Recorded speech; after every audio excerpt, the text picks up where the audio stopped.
Five. There we go. We're live. And hello, Kyle. Hello, everybody. I'm actually stoked to see Kyle. I was talking before we started. I'm like really happy to see him. And everybody, today we're going to be starting out with talking five lessons, life lessons on paramotoring. And before we start, what I do is I'm an immigration attorney, but the goal of my channel has always been to help children that are victims of human trafficking. So we're going to ask for, if you guys want to help us to help the children with human trafficking. And the goal of everything that we do, be it paramotoring, immigration, or everything that we do, is the ultimate goal is to help the children that are victims of human trafficking. So with that, Kyle, I open the floor for you. How are you doing, my friend, my dear? Hey, man, we're great. What's the weather like in DC, huh? Oh, it was snowing the other day, and but things went well, and nothing weird. But here, a little bit of snow, people get afraid and stay home. So that's what it is. It's not like in Buffalo that it snows 4 or 5 feet and people go out. Man, we got rain yesterday. Yeah, it was yesterday. Rained all day, the whole day. Well, this morning I wake up and it's foggy, like thick foggy, and then I started seeing it break open. So I got my stuff out and my tall boots, and I did a mud launch into the majesty of the early morning low to the ground cumulus clouds. Oh, wow. And, got a good cloud flight in and killed the motor. Then the thermals kicked up and I rode some thermals. So that's how I started my morning off. It was pretty amazing. Yeah. Here, that's one thing that we have to see if we can do with Virginia. Here, we don't have that ability, at least in Northern Virginia. We don't have that ability to go out and fly anywhere we want. We have to drive maybe 2-3 hours to get to a place. We're next to Washington, D.C., so they have everything shut down. And I'm trying. Let's see what happens. I've been reaching out to some senators and FAA members to see what can we do for the paramotor community, but they're going to do nothing for us. It's easier to get 2 divorces than to get 1 response from them. Probably so. Well, with introductions, Kyle, let's start over with 5 lessons for beginners, and hopefully I can invite you also so we can do the intermediate and the advanced part. Okay, sure. So 5 lessons. Let's start. Right. Number 1. Number 1, where, how, where are we going? What's the weather? It's all based on the weather. Your biggest lesson, and every lesson every time, is what's the sky doing? Mm-hmm. Just like I called it last night about what was happening this morning. It's important to just start practicing that immediately. Yeah. And look at what the winds are doing, what the thermals are none, what the terrain conditions are. Today every step was a splash of water, but able to do it. So sky was good. Examples of one student beginner that you told them check the weather, and maybe he did what I did, that I didn't check the weather, and I went to try to practice out here with a friend, not my wing but a friend's, and it was raining so bad we had to come back. Oh no. Yeah, beginner lessons number 1. Check your weather, because if it's marginal, kind of on the edge, and like you said, if you got to drive somewhere, that could be the difference of burning half a day up or not. And then something as simple as a weather check. And they don't always get it right, but most of the time, if it's the day of, it's pretty close. Right. So it's easy to do that. Boy, just 5 lessons. There's so many. If we do too long, then people will say, "Oh, you guys talk too much. We're not going to go to their channel." Oh yeah. That's all right. No, that's your biggest thing. I guess if we're just going down the list in order of importance, your next thing is your gear. Okay. Is it in good shape? Does it work? Do you have all of it? Nothing like getting to the field and realizing you left your helmet or your mud boots at home, and then you don't have the proper gear for the situation. So knowing your gear, getting it sorted ahead of time, not having to fumble around too much when it's time to do the deed, having your gear sorted. Right. Which directly correlates with number 3, which is the pilot. What condition are you in? Right? Are you ready to fly? Are you, is your skill level up to snuff with the conditions and the gear that's available to you? And then the mission, what type of flight you want to do? What's it call for? What are you going to try to do? Is the weather cooperative for that? That falls back on to number 1, right? You kind of determine your mission based on the weather conditions. And then, of course, your skill level.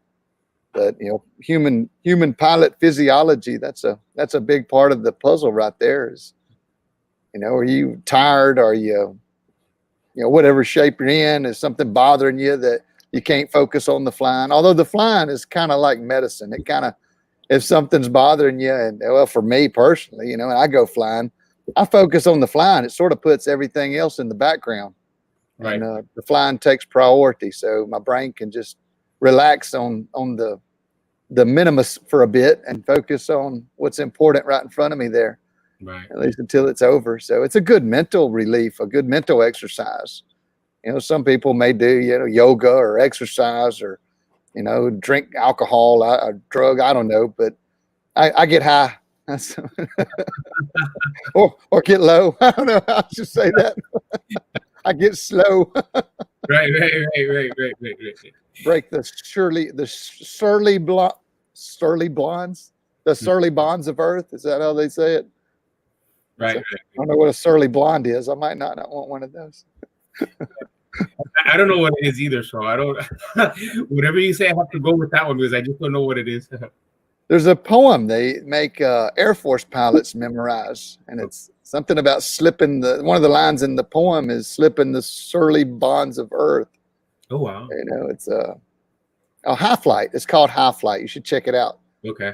I think every Air Force person that goes into the Air Force has to memorize the poem, or maybe it's every pilot. I don't know exactly, but it's something that it's an old poem from back in maybe the 20s, and right after aviation became a thing.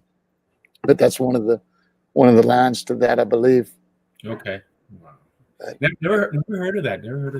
I was a friend of mine that she took the test and she didn't pass it, and she was crying. She wanted to become a fighter pilot. And she didn't pass it. I said, "Oh, just keep on trying. You'll get it sooner or later. You get it. Don't worry." 99 out of 100 probably don't. So, when they're selecting fighter pilots, they're picking the cherries on top, right? Right. Group of people come through. You got to have a certain set of specs to go through. I've known people that tried out for specialty stuff in the military, and all the boxes are ticked, but maybe their eyesight is not 20/20 right out of the box. So sorry, can't do. Next, even if that person may be a better pilot or whatever. It's just the way that works. But that's life. Some achieve it, some don't. Yeah. It is. Five beginner tips. We covered the weather, the pilot, the gear, the mission. After that, it's kind of, wow, what would be important for a beginner after that? I guess to be practiced, to kind of evaluate yourself. Mm-hmm. Where are you at? What do you need to practice on? Mm-hmm. What's the next, thing for you? What do you need to do maybe to get ready if you're not ready for that flight?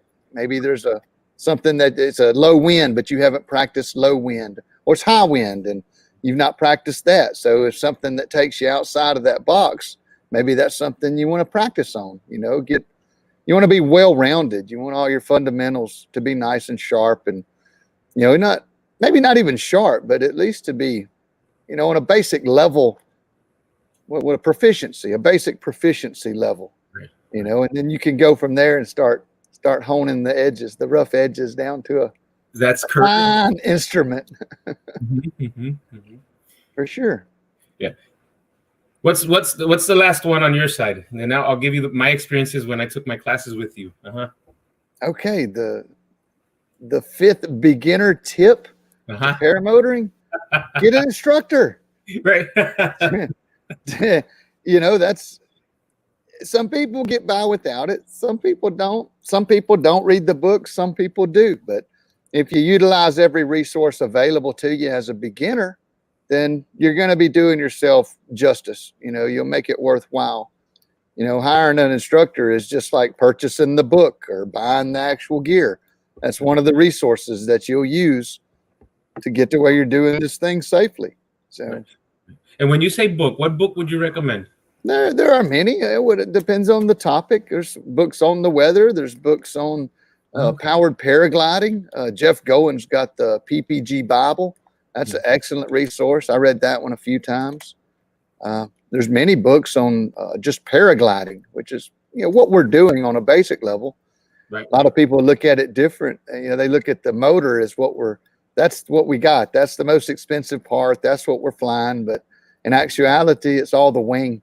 It's just you hooked to that wing, and that motor is an accessory. Right. So figuring out, you know, wing is it's, you know, 80% wing, 20% motor, if you will.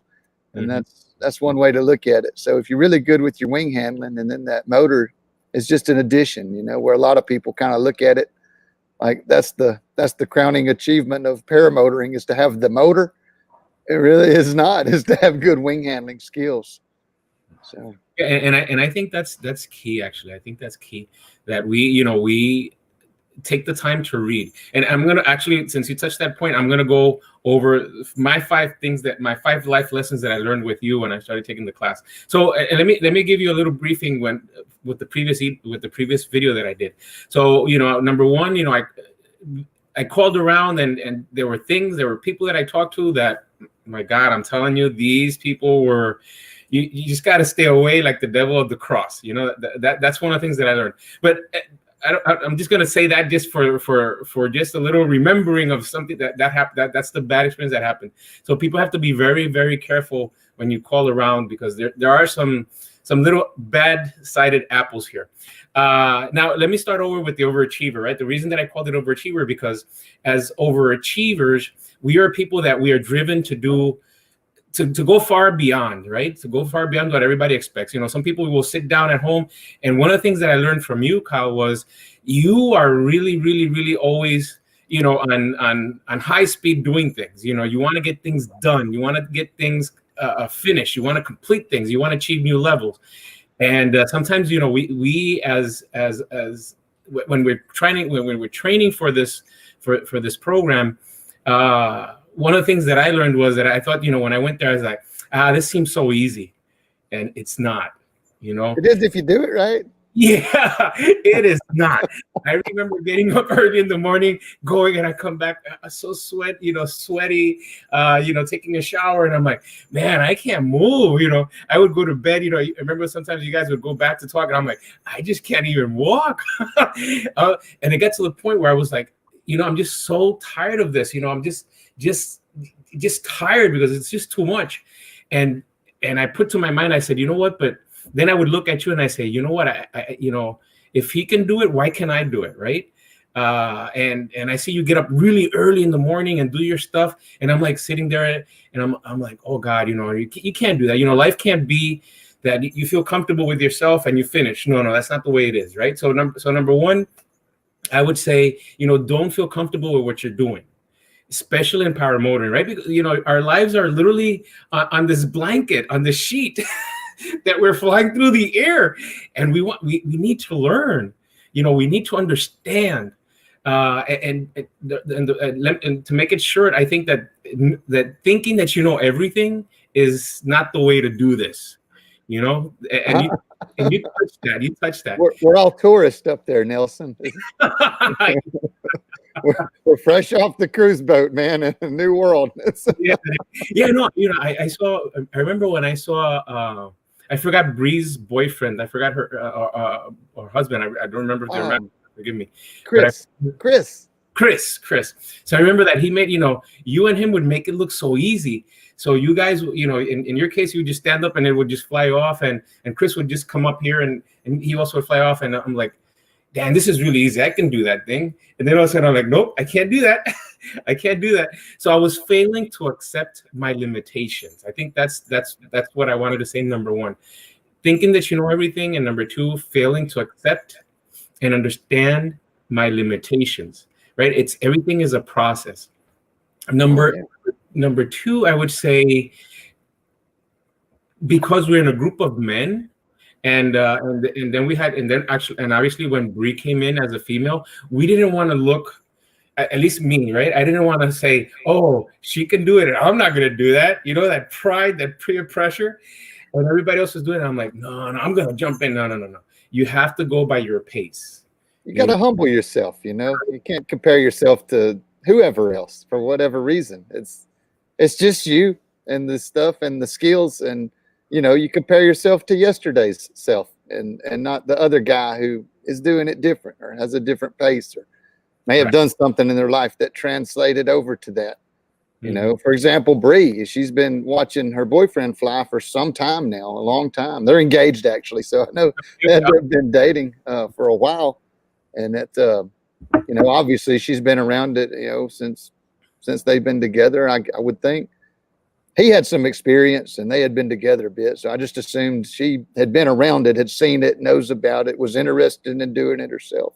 Right. So that was something you had not been around it, you know, and seen it and touched it. So she actually had quite the leg up on you as far as showing up and knowing how everything works just from being around it at her home.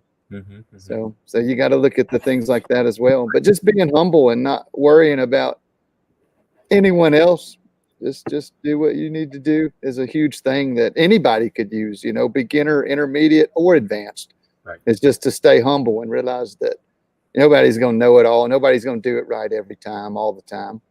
But you just try to do well. And if you fail at something, you try to figure out why and do it better on the next try. Right. And that's good advice for any activity. Yeah.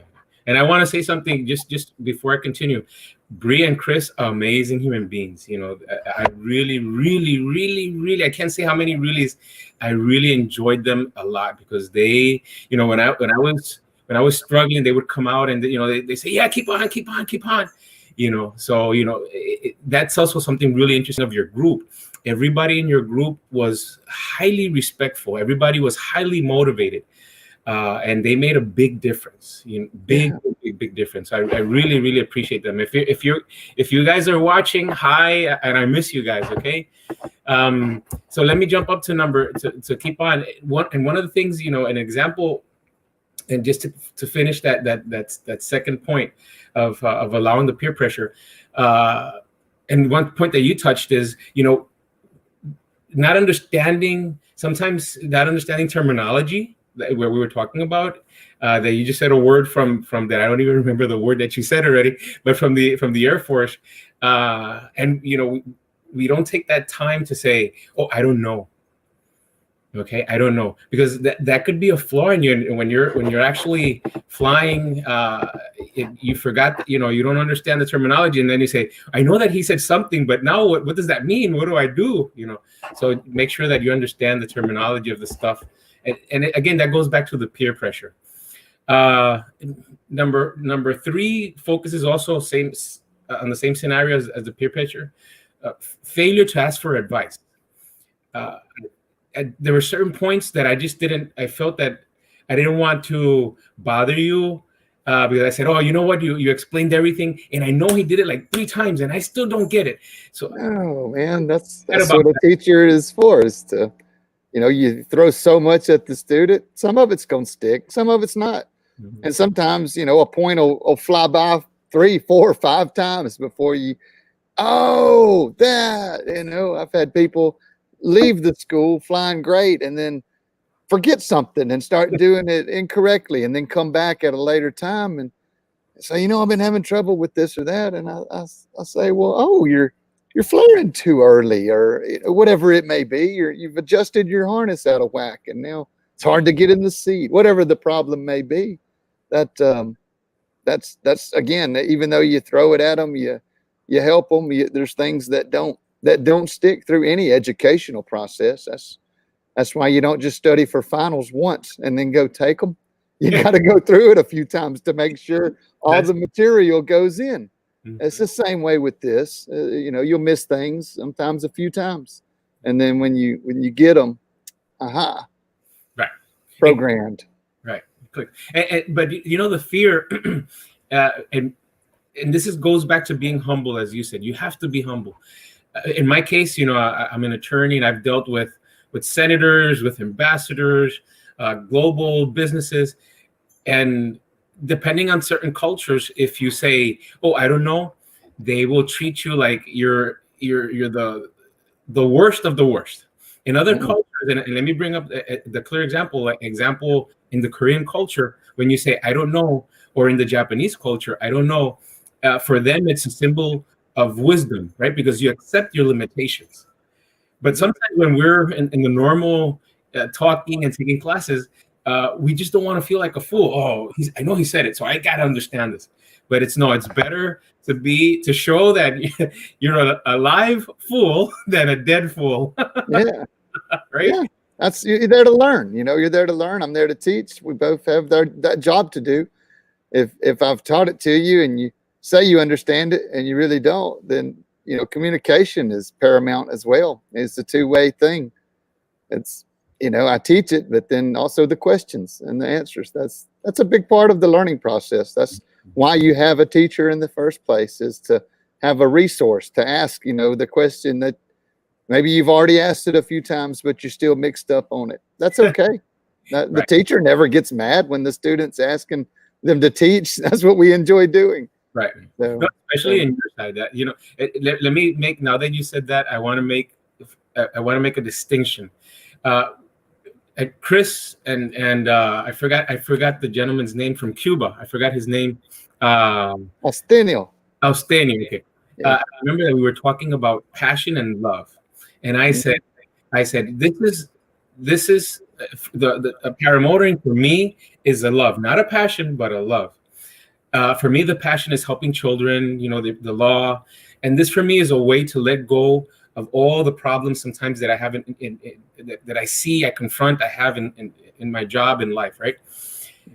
But then we were comparing to you. I said, this is his love and passion, because he will sleep it, talk it, teach it. And this is his passion. He, when you talk to him, he wants to give you all the information he can, and he will not hesitate to talk to you, to show you, to teach you, to take you through all the steps, because he wants to ensure that you can do this. And he wants to make sure that you feel, you at least the basics, but a good solid basis you understand.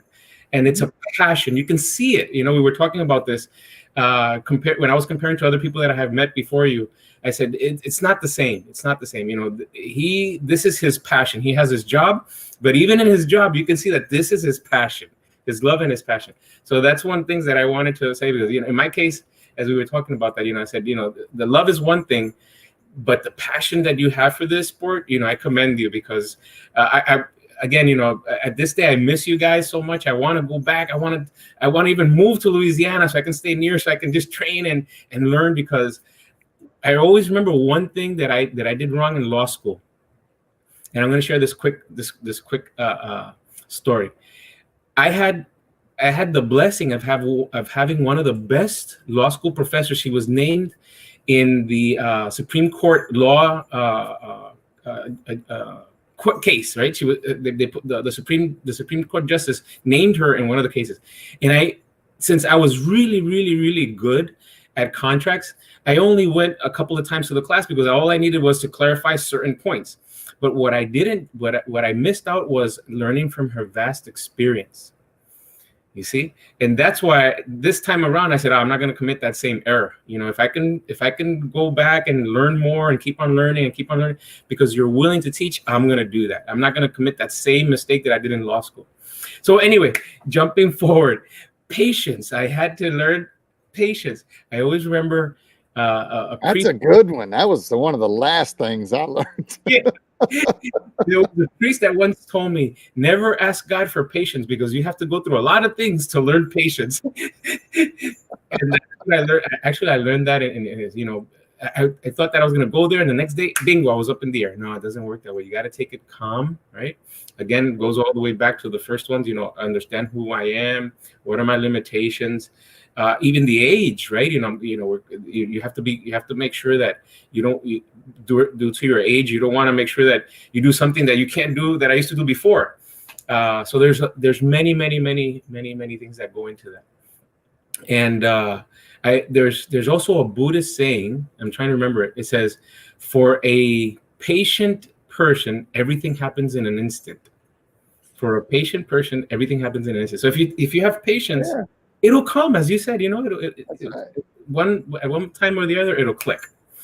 And then the last one, you already mentioned it, that I had was, how do I feel, right? Before I go, am I stressed? Am I sick? Am I angry? Do I feel depressed? It's not a good idea that if you're sick or depressed or angry, go up in the air. Well, and there's two sides to that. There's, okay, for beginners, especially, because when you've got those things on your mind, that makes it very difficult to focus on learning new techniques. As an experienced pilot, I'm no longer learning the techniques. I can just background noise launch a paramotor. And again, I can take my mind away from what's bothering me. But if I'm trying to learn something, I'm not going to go out there and try to learn new tricks while I just had a terrible fight with my wife or somebody just died. That's going to be very distracting when I'm trying to focus on new things. But just a regular little flight, something I've done hundreds or thousands of times, maybe I can do that safely with, a little bit of whatever, weight on my mind, weight on my soul. Sometimes it's helpful. I use flying as medicine. So that makes me feel better when I get a flight in. Even if it's just a short, just easy little flight, go up, do some turns, land, put it up. 10 minutes, man, I'm good after a 10-minute flight. It's like a dose, the old pair of crackheads saying. Right. And now that you touch that, I don't want to forget one thing that I actually learned from you, even though I teach also in university, but I learned something from you that I hadn't seen, even though I tend to do this automatically because I have so many different students, sometimes from all over around the world. But number one, as a student, you have to be flexible, and you have to also talk to your instructor, right? If there's something that the instructor does or says something that might create a conflict in you, just talk to the person. I tell my students that all the time. I say, look, if I say something, and I'll give an example. Where I come from, the word pinche means to and I don't know how to say that word in English, but to do like this, to pinch somebody, right? To pinch, that's the word. But if you go to Mexico and you say that, that's a bad word. I know. Really bad word. When you said it, I kind of yeah. And one time I was giving a seminar, and your language is chinga, right? Yeah, something like that, right? Yeah. And one time I was giving a seminar, and it was all women, and I said the word, I said pinche, right? And everybody starts laughing, and I repeated it 3 times, and everybody's laughing. I'm like, what? This is a serious thing. Why are they laughing? And one of the ladies stands up and says, excuse me, where are you from? I said, well, I'm from Puerto Rico, but from the Brooklyn side, right? And they said, well, in Mexico, that's a bad word. And they were actually bleeping out. They were bleeping it out. So, but the moral of the story is be flexible, be free to speak, don't shut down. Don't be afraid of reaching out to your instructor, professor, and saying, look, professor, this word is a bad word in my culture. Okay, so if you hear me laughing, so that's what it is. Or just say, this thing bothers me. I don't know what it is, and we just fix it. And I learned that, and I really, really appreciate that from you, that wisdom, because it's everything that I learned when I was taking classes from you. It's just amazing. It wasn't just the paramotoring. It was more. I tend to focus more on the person. That's my style of learning, not so much about what you teach, but the acts that you do, and that's how I tend to love and to grow in the sport, and to see how you treated that. Not as, you don't treat it as a business, you treat it as something that you have a deep rooted passion, and all the students were talking about that. Let me tell you, if they're out there, they'll know that everybody was talking about that. It's not about the money. It's not about this. Obviously, the money helps you pay the bills and so you can teach more. But it was also about the human being, teaching and making sure that you shared that passion that you have for that sport, which is amazing. It's amazing. So I really thank you so much for that. It's something that I'll take to my grave. Thank you so much. Well, just knowing that it's there is a big thing. I've got this job that I do here that's my career choice coming out of college. I thought, I'll just be doing that. And, something comes along, decades later that like really takes the cake. And if it was anything else, like I would not be doing it as a job. I consider it a job, even if it is a passion. I'm not constantly telling people, oh, we can't do it today. And if it's good, I'm making time for it if I can. That's just what I do. Every day we're doing something. It's We were moving motors around this afternoon with making deals. I got to build a guy a trike carrier, and he gave me an old trike that I could use to rig up a tandem ride with. So that's coming up soon. I just got the wheels today, and that's going to be that was a huge part of fabrication design off my back. Now I've got something that I can work with, but just always doing it. I'm always doing it and being available. And if I didn't have the passion for it, I probably would not be doing it. Just, something that takes my days from sun up to sundown and after is, if you don't love it, it would just rub you to a dull nub pretty quick, working that hard, that long, that much, at least during the summer months. Winter's not too bad. Everything stops at about 5 o'clock. When it gets dark, I might go mess in the shop for an hour or two, and then I'm in the bed by 7:30 or 8. That's pretty nice. I can edit a video before I go to sleep. Whereas during the summer, like you noticed, we're coming in late sometimes, 9:30, 10. You just, all you got time is to just brush your teeth and pass out because the sun's coming back up at 5:30. Right. So that's it was. By the way, Kelvin is online, and he's hi, love the hat. Oh, hey, what's up? What's up, Kelvin? And you're forgetting the ears. Hey, Paul, really miss you also. Okay, Paul, just in case, you're awesome, man. I really do miss you guys. But anyway, it's and I want to touch one last basis before we finish, because then you'll say that this Puerto Rican talks too much, and you'll never come back to chat with me on here. I could never tell anybody they talk too much. That's so hypocritical for me to say ever. I'll never say that to anyone.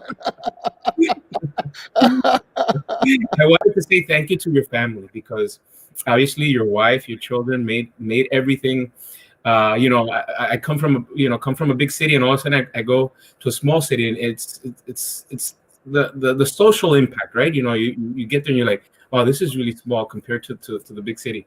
But they made everything. They made me feel like they known me forever and ever and ever and ever. There was no adjustment time. It was just bingo. Hey, how are you doing? I'm like, wow, somebody loves Puerto Rican. Yeah, I love it. Of course, man. Of course. It was amazing. It was amazing. No other way to do it, right? Right. Most people probably have it wrong, or maybe I do, but I'm not going to change that. So. No. And one last thing that I actually said, and with this I want, the wisdom of everybody that I met down there was amazing also. And forgive me for saying this, but it was very, in DC, sometimes you cannot talk about politics or religion. Down there, we talked about everything. Nobody cared, and we talked, and we had fun, and then we go eat, and we just chatted. Amazing. So I really, it was a great time. So for everybody out there that's beginner and you want to take classes, look up for Kyle. I'm telling you that you'll have a wonderful experience, not only learning from the classes, but also learning from Kyle and his family. You're gonna love it. Trust me, you're gonna love it. Everybody that goes there says that. It's not just the Puerto Rican's opinion. It's everybody's opinion that meets him. Well, Kyle, I'm gonna let you be, because then again, I hope to see you soon again. It was my pleasure. Anytime, man. Come back down when you get bored of it up there. I definitely will. I definitely have to go back down. So everybody, stay tuned. Next time we have the story that Kyle. I'm not gonna say the name because we already said it, but we have the story of a gentleman that escaped from Cuba and then turned into paramotoring. We're going to be doing that, and we're in the works to talking to somebody, also a manufacturer, to talk about products and stuff like that. So we're going to be reaching out. So stay tuned to this channel, and thank you again, Kyle. Thank you so much. I really appreciate it. Bye, everybody. Happy holidays. Merry Christmas.